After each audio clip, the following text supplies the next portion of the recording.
Anda kembali di Nusantara Petang dan kita masih berdiskusi mengenai laju pertumbuhan ekonomi Indonesia yang saat ini menyentuh angka minus di kuartal kedua dan dikhawatirkan akan terproyeksi mengalami resesi ekonomi, dan kita masih berbincang dengan ekonom dari Indef, Mas Nailul Huda. Ya, Mas Huda, ini sebenarnya untuk pertumbuhan ekonomi Indonesia ini, sumbangan dari konsumsi rumah tangga ini kan akhirnya menurun drastis begitu ya, karena semua orang menahan untuk pengeluarannya. Nah, ini seberapa besar sih sebenarnya komponen dari belanja rumah tangga ini menopang produk domestik bruto negara kita, dan nanti apa yang akan terjadi jika ini tidak meningkat? Ya, konsumsi masyarakat sendiri dia berkontribusi 50% lebih dari pembentukan PDB. Jika memang dia minus terlalu dalam, yang pasti pertumbuhan ekonomi akan jatuh juga dalam banget ini ya. Nah, makanya pemerintah memang sudah tepat untuk dia memberikan BLT sehingga private consumption bisa terjaga ininya. Nah, itulah yang diharapkan oleh pemerintah. Tapi nampaknya pada tahun 2020 ini private consumption nampaknya akan minus sebesar minus 4,4% menurut OECD ya. Itu yang akan mengakibatkan pertumbuhan ekonomi minus 3,9%. Yang tadi saya katakan bahwa konsumsi ini dia 50%, dan jika dia minus 4,4 maka minus 3,9 itu kan sangat dalam banget ini ya. Nah, ketika pemerintah dia memberikan BLT juga harus mempertimbangkan beberapa hal. Yang pasti keefektifan dari BLT ini harus bisa dibelanjakan oleh masyarakat. Nah, kalau yang saya lihat memang BLT diberikan, tapi masyarakat cenderung untuk menahan konsumsinya. Makanya beberapa daerah itu memberikan bantuan tersebut dalam bentuk barang, sehingga dia bisa langsung dikonsumsi, bukan dalam bentuk uang. Kalau dalam bentuk uang, saya yakin beberapa orang itu akan menahan konsumsinya untuk motif jaga-jaga.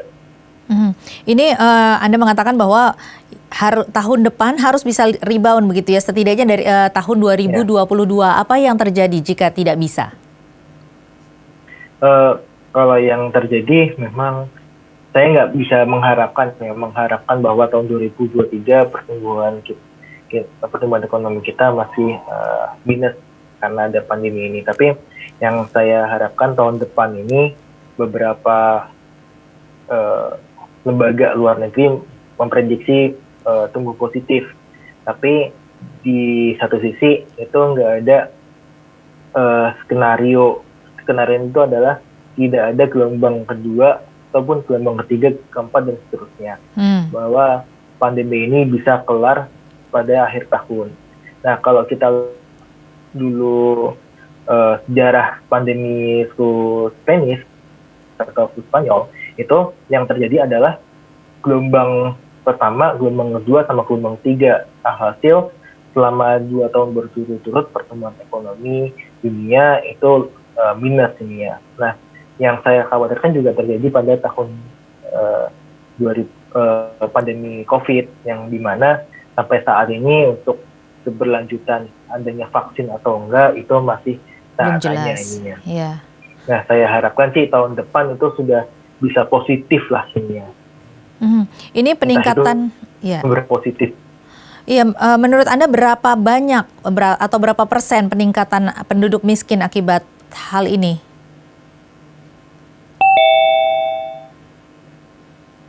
Iya, Mas Huda. Mas Huda? Bisa dengar suara saya? Halo? Mas Huda? Mas Huda? Halo? Ya, Mbak. Ya, selamat sore. Ya, masih bisa dengar suara saya? Yep. Berapa perkiraan Anda, berapa persen pertambahan penduduk miskin akibat adanya pandemi COVID ini?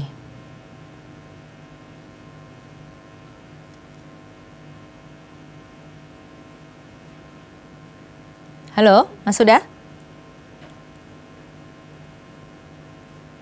Halo? Ya, Mas Huda?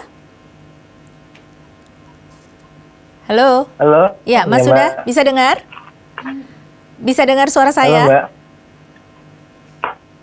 Mas Huda sepertinya nggak bisa dengar ya suara saya ya?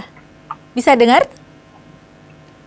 Ya, Mbak. Iya, Mbak. Iya, Halo, ya, Mbak. bisa dengar suara Bisa, saya? Mbak. Bisa. Bisa. Oke, Mas Huda memperkirakan berapa persen pertambahan penduduk Iya, miskin bisa, Mbak. akibat adanya pandemi COVID-19 ini?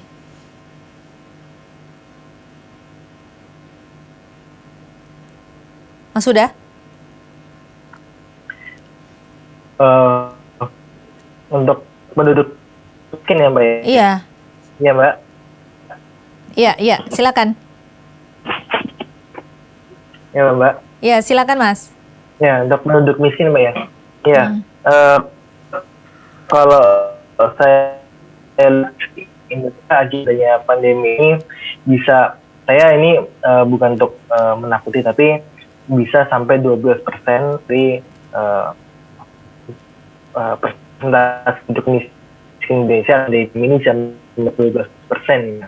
Nah, itu Maaf, berapa persen jadinya? karena kan memang